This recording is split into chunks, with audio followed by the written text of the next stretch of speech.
Hey, hello, hello there. Hey, good afternoon. As Mr. Rogers say, it's a beautiful day in the neighborhood. Yes, it is. Yeah, buddy.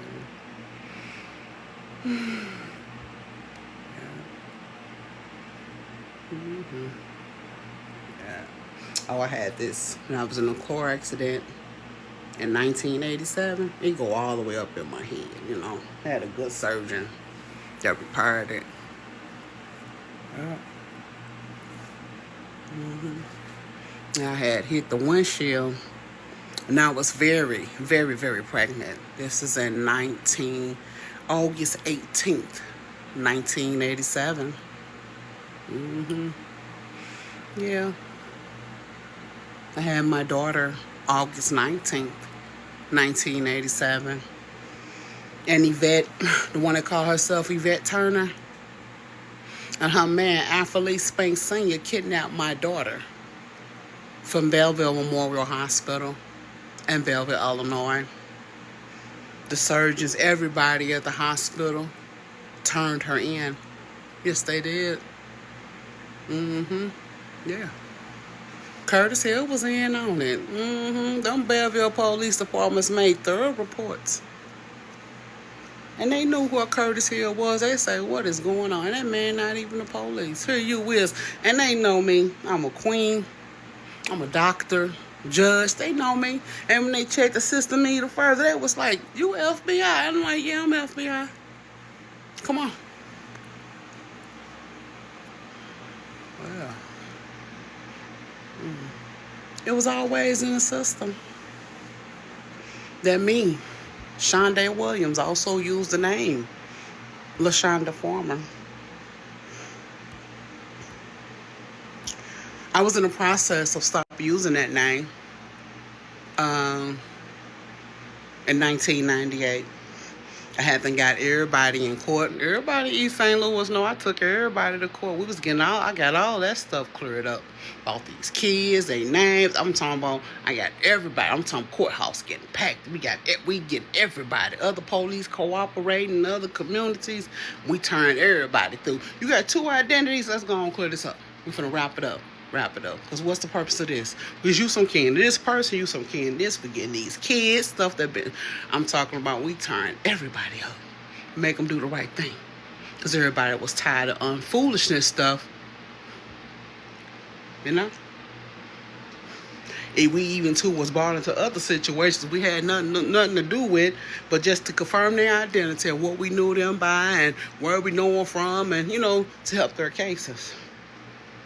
But anyway, I had got pregnant. And this man named Leland Seaberry made me lose my baby. So I ended up getting pregnant again. And I set my butt down. And I wasn't working no more. No, 1998 when I found out I was pregnant. Yeah, I found out I was pregnant like 90. I knew I was pregnant, but I wasn't quite sure. Then 99, it was kind of confirmed, and I had her in 99, But I was setting my butt down. Yeah. Because, see, I had got hurt on the job before that. Man, my kid's daddy's almost like, ooh, no, hold up. Got me pregnant on purpose, so I quit working. They was like, what you working for anyway? You ain't even gotta work. I don't know. I just like it. Yeah. Oh, happy me. Yeah. Yeah. Then somebody gonna report to TikTok out saying I'm not who I am. Oh, girl, I am you, sir, her, whoever you are. I am very much who I am and so much more. Oh, wait. Don't let my page tempt you to be a hater. I'm always me. And I created TikTok. What is wrong with you? I created social media.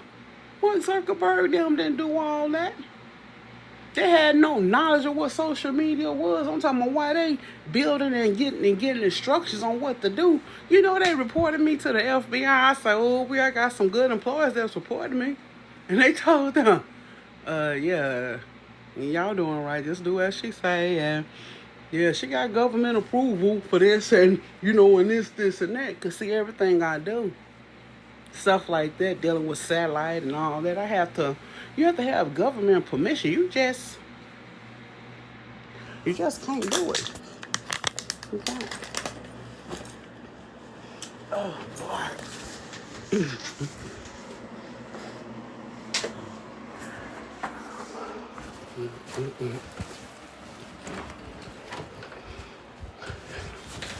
You just can't do it.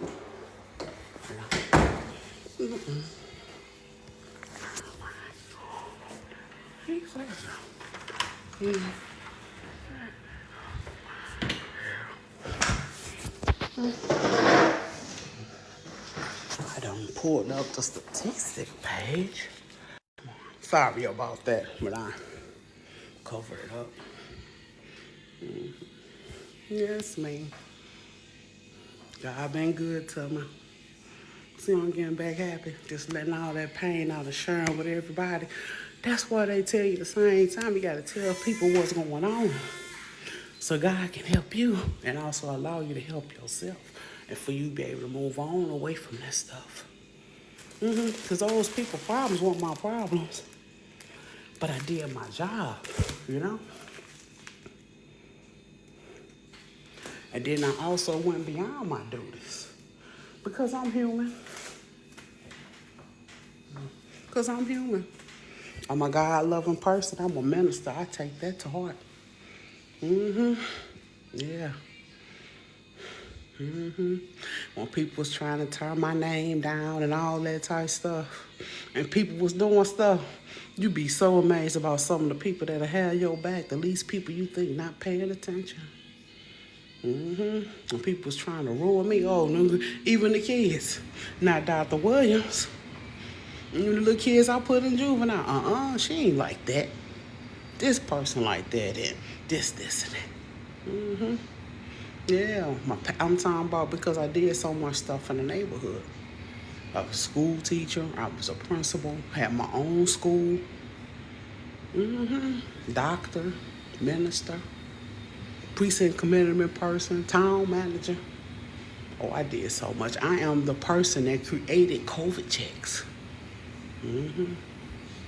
Yeah. I helped establish the clean bill. Yeah. I'm the reason for COVID checks. COVID checks came back out in like 1980. Illinois communities was the first states to get them. And I sent it through to the governors and let everybody know what it was. And, Yeah, I did. There's so many things that they be talking about with all these other presidents and all that stuff. And the government knows it's me. Oh, it's me stuff I had already implemented and put in place. Now I'm happy. I'm feeling okay. My skin is looking okay. Cheeks done got full. I slept good. Everything cleared up. It's life is what it is, and I'm enjoying it. My oldest child, 40-some years old. Yeah, baby. Yeah. But y'all have a pleasant. I meant to put me some water in the refrigerator. I be so thirsty. I be needing something real cold. Yep.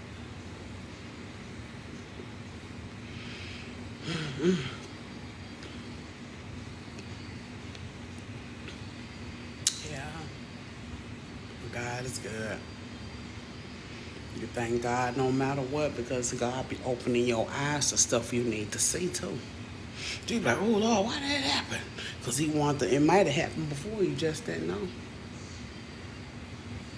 He had to give you acknowledgement. Girl, look. Boy, look. Pay attention.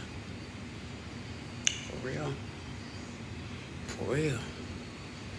The devil be like, God, they ain't paying attention. Open their eyes up.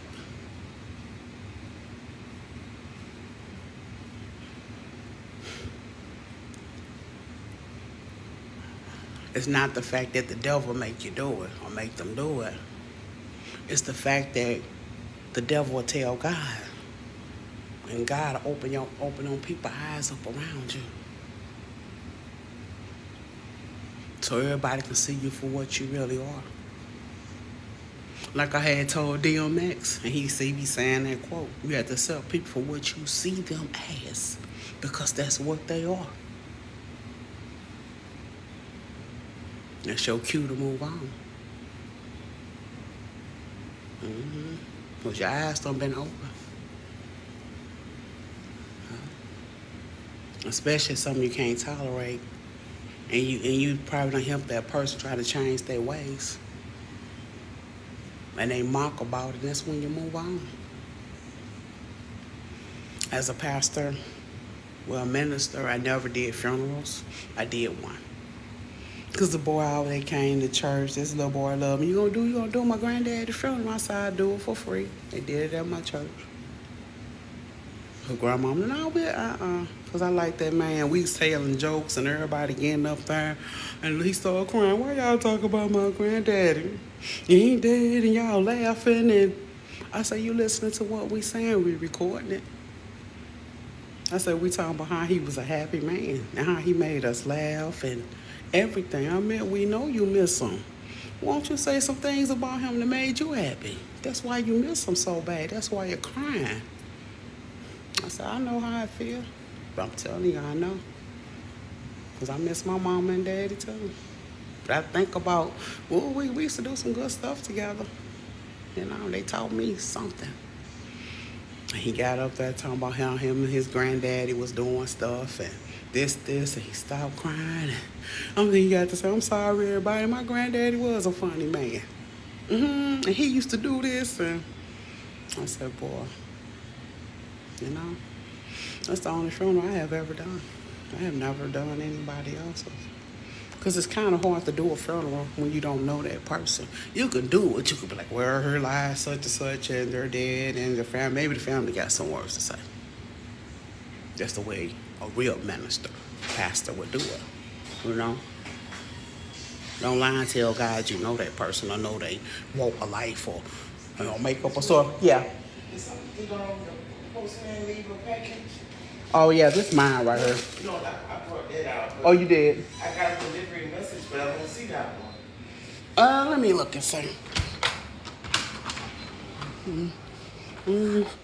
Nope, there's nothing. Nope, nothing out there. And if you got that from the mailman, you know you would have seen it in the box. So. I took 2 packages out, but the one they sent, I don't have it. Oh, I don't know. I don't. Okay. Okay. But like I said, you know, you gotta pay attention and you gotta know when to move on. I wanna let go. So what I've been doing, taking care of my business. I bring up some of the past because investigations were still going on because stuff had started affecting me and my family. Things had been affecting me and my family, you know? It amazes me how people don't like me for no reason. But I always be trying to follow me. Don't follow me. Don't do that. It's like I told you all. I don't have any friends. Not that I care about or it hurt my feelings. Oh, no, that ain't it. I've always been entwined into my children, my family life, working. I told you my career choices. I worked for the U.S. Marshals, for FBI, mayor. I was over the hospital, doctor. I had a lot of career choices, educated choices, things that I had schooling for, you know? And that's what happened. And I just met people along the way. And that's what happened. I got a lot of rental property. I own a lot of companies. You know? And that's the way it goes. And that's the way it is. Majority of the people I met in life was work. It has been work. Now I've been chilling, get me together, get my health together, because I have so many stomach problems. I'm always hungry. That's why. I'm supposed to eat all the time. Yeah. Yeah. I'm supposed to eat all the time. Yeah. Ooh, I'm being so relaxed. My smile coming back. Yeah. Yeah. Growing old gracefully. I know God ain't gonna let me go like that. Okay, I'll talk to you guys later. I'm gonna end it. This light out.